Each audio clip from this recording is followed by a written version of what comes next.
does it not look like all the countries people you would normally go to, they're trying to like reduce their immigration? Some of you would have seen it, but I wanted to just break it down and let you guys understand how it impacts you as a student, because this does not only apply to people that are prospective students, it also applies to people that are currently living within the countries. Also, for permanent residents, currently the general draw has been so high. The last one was a few days ago and it was 561. That is very, very high. I know that it's not easy, but one thing I would also say is that let's make hay while the sun shines. Hi guys, welcome back to the channel. My name is Yemisi, and on this channel I create videos about settling into Canada, general immigration videos. From time to time I also share my activities as I live here in Canada so that you can see what I get up to. If you are interested in videos like this, please consider subscribing and join the family. I promise that you're going to love it here. Today I'm going to be talking about what is currently in the news. To be honest, some of this information, they're not something that we are not expecting. We were definitely expecting some form of information from the Minister of Immigration, because there's been a lot of back and forth about the housing issues that international students are experiencing, and because of that a lot of citizens have been raising concerns as to whether or not the country needs to place a hold on international students coming into the country. So we knew, like, the given, people already knew, and that was why I made the last video on the channel. I'm going to leave it up here for you guys so you can click the link, or you can check the description box, watch the video and kind of see the reasons why all of these policies had to come in place, or maybe few of the policies had to come in place. So yeah, I am talking about the recent immigration policy that was announced by the Minister of Immigration. And of course I know some of you would have seen it, but I wanted to just break it down and let you guys understand how it impacts you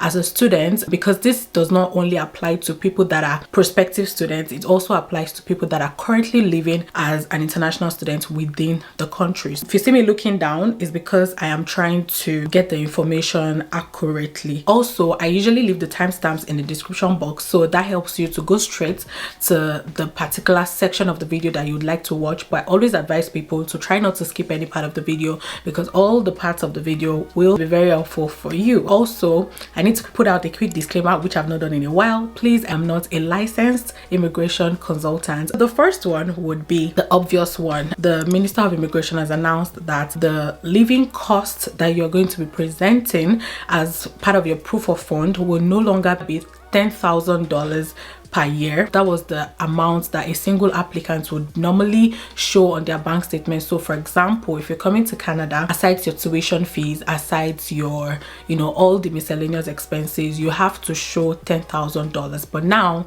that's no longer the reality, because the new amount that you need to show on your bank statement or part of like your application process will now be $20,635. This is actually a lot, because I know that getting $10,000 is actually not easy. And to be fair, a lot of the people living in Canada do not even actually save that much in a year. But the reason why the policy was brought up was in order to curb the housing issues, the inflation, and the general expenses, or like the general outcry of students as to not being able to meet up with the cost of living in Canada. So the reason for this basically is to make you financially ready ahead of the expenses. So whether or not you get a job, because right now, like I said in my last video also, there's been a lot of unemployment issues. So whether or not you get a job, you would still be able to survive and you will not be a burden on the Canadian government. So that was the reason for the new policy. And guys, I need to tell you something. I know that it's not easy, but one thing I would also say is that let's make hay while the sun shines. Let's not forget that the UK recently, I think 2 days before, is it 2 or 3 days, less than a week before the Canadian government issued this policies that I'm currently trying to read out to you or explain to you, the UK government also came out with a policy saying that dependent visa will no longer be allowed for master's or undergraduate degree students. So it's strictly for PhD students. And they also increased the minimum annual income that you make per year that makes you eligible for visa sponsorship or work sponsorship. So that's to tell you that I know that this might be very difficult for you to gather this proof of fund and all, but does it not look like all the countries or all these countries that people you normally go to, they're trying to like reduce their immigration? I don't know, I'm just trying to say that you should try to make hay while the sun shines. Because also for permanent residents, currently the general draw has been so high. The last one was a few days ago and it was 561. That is very, very high. Although there are always people that would have those kind of score, and that would be people that have provincial nomination, or the people that decided to write French exam as an additional exam that gives them points. But that score is very, very hard to come by. So what I'm just trying to say in essence is, if you can, then try to take your application very, very seriously right now, so that things don't get tougher and tougher for you in order to come in. So yeah, I know that I really dwelt on that for long, but I had to do that because that's like the major one for prospective students that are coming into the country. The next policies that I'm going to be talking about are some temporary policies that were put in place, some last year, some the year before, and then they're just being looked into again, like they are just being readjusted. The first one would be international students that are already in Canada, as well as applicants who have already submitted an application for study permit before December 7, 2023 will be able to work off campus for more than 20 hours per week until April 30, 2024. So as I've been saying on the channel, last year, October 7, 2022, the Minister of Immigration announced a temporary policy that allowed people that were in the country, that's international students or people that have submitted their application on or before October 7th, 2022, to be able to work off campus until December 31, 2023. But now there is a new policy and there's like an extension, which is a good news. So I'm excited to see that, although I wanted it to be much longer than that, but 4 years is better than nothing. Okay, now people that have submitted their application for study permit on or before December 7 again, is there something with 7 and immigration? Anyway, that's just a side joke. People that have submitted their application on or before December 7th, 2023, and the people that are already in the country, they can continue to work off campus for more than 20 hours until April 30th, 2024. So that does not count anymore as at the time that I'm making this video, because if you did not submit your application before then you will not be eligible, except another policy is put in place to override this current one. So the next one would be that international students are allowed to count time spent studying online towards the length of a future post-graduation work permit, as long as it constitutes less than 50% of the program of study,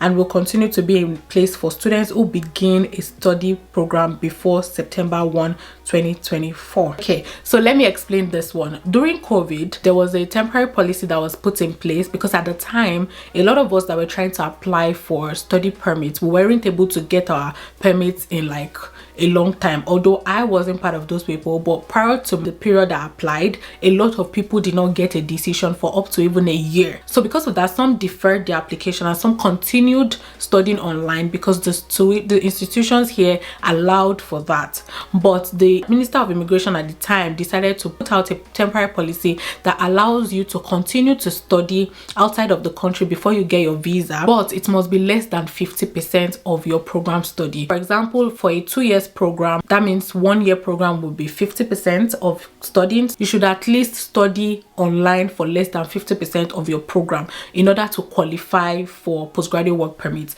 The reason is because there are online programs in Canada. People that study online do not qualify, or they are not eligible for postgraduate work permits. So they had to put this policy in place because at the time schools still wanted to continue running, students still wanted to continue attending. I, for example, I was able to do my first semester in Nigeria before I came down here to finish up the semester, and that was like just 2 or 3 weeks left before I landed in Canada. So you get what I mean now. There's a caveat though that says till September 1, 2024. So students that get into a program but are unable to get into the country due to maybe visa delay, they will still qualify for postgraduate work permit if they had less than 50% study online. I hope that that's clear. I hope that I didn't confuse anyone, but that's what that policy is trying to say. The last policy is for those people that are currently on postgraduate work permit that expired. There was a temporary policy that was put in place, I think sometimes last year, for people that were on postgraduate work permit but did not get their PR at the time, and their postgraduate work permit was going to be expiring. They extended the policy for like 3 times, but now they are also saying that if you have a post-graduation work permit and it will be expiring December 31, 2023, you can still apply for that policy that allows you to still continue to work and that allows you to still continue to be eligible for your PR, because there are so many people that are stuck in the pool right now that they've not gotten nomination because the score is very high and because of other reasons. Okay, like some have not even gotten a job, and because of that they cannot qualify for Canadian Experience class. So there are so many people that have been affected because of the express entry delay. Because of that, there was a temporary policy that extended, you know, like a timeline for them, despite the fact that their postgraduate work permit was expiring soon or had expired at the time.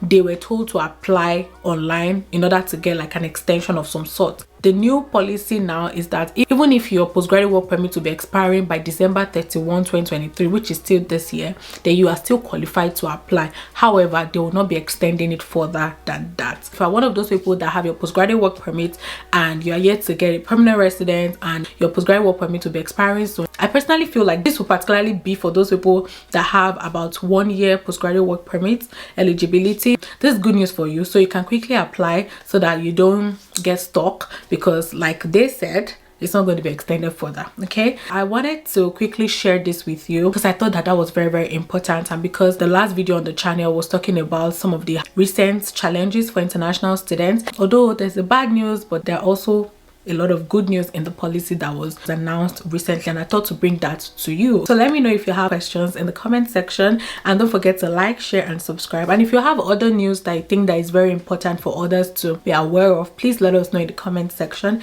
I really do appreciate it, and thank you so much for watching. I'll see you guys in my next one. Bye guys.